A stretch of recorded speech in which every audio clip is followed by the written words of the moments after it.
दुनिया का सबसे बड़ा मिड एयरप्लेन एक्सीडेंट 29 साल पहले साल 1996 में इंडिया में सिर्फ इतनी सी बात पर हुआ था।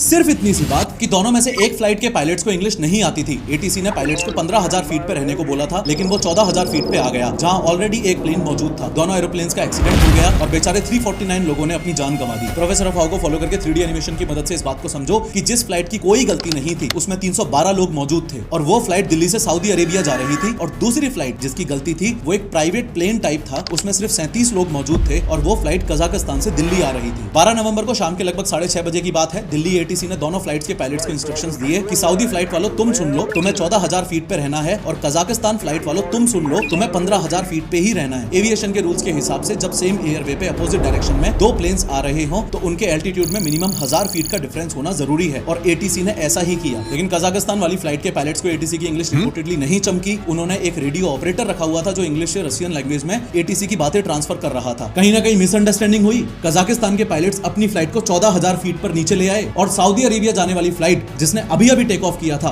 उसमें जाके भिड़ गए। क्रैश ऐसा भयानक था कि जितने लोग हवा में थे उनमें से एक भी नहीं बच पाया, और हरियाणा के जिस चरखी दादरी शहर के ऊपर ये क्रैश हुआ वहां लोगों को आसमान से आग और के टुकड़े गिरते हुए दिखे।